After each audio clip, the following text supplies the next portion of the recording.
Measurements show Moon as hazardous radiation levels. Future Moon explorers will be bombarded with 2 to 3 times more radiation than astronauts aboard the International Space Station, a health hazard that will require thick-walled shelters for protection, scientists reported Friday. Future Moon explorers will be bombarded with 2 to 3 times more radiation than astronauts aboard the International Space Station, a health hazard that will require thick-walled shelters for protection, scientists reported Friday.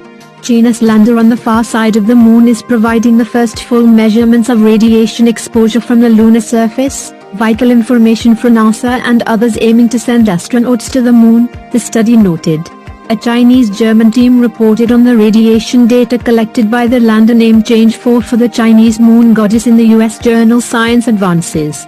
This is an immense achievement in the sense that now we have a data set which we can use to benchmark our radiation and better understand the potential risk to people on the Moon, said Thomas Berger, a physicist with the German Space Agency's Medicine Institute. Astronauts would get 200 to 1,000 times more radiation on the Moon than what we experience on Earth, or 5 to 10 times more than passengers on a transatlantic airline flight, noted Robert Wimmer-Schweingruber of Christian Albrechts University in Kiel, Germany. The difference is, however, that we're not on such a flight for as long as astronauts would be when they're exploring the Moon, Wimmer-Schweingruber said in an email. Cancer is the primary risk.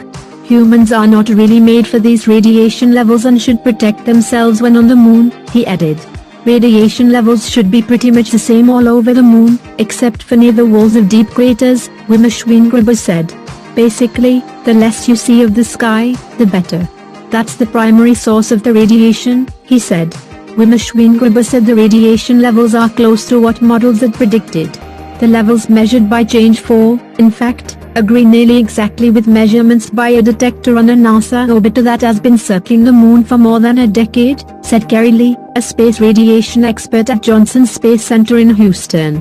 It is nice to see confirmation of what we think, and our understanding of how radiation interacts with the Moon is as expected, said Lee, who was not involved in the Chinese-led study. In a detailed outline released this week, NASA said the first pair of astronauts to land on the Moon under the new Artemis program would spend about a week on the lunar surface, more than twice as long as the Apollo crews did a half-century ago.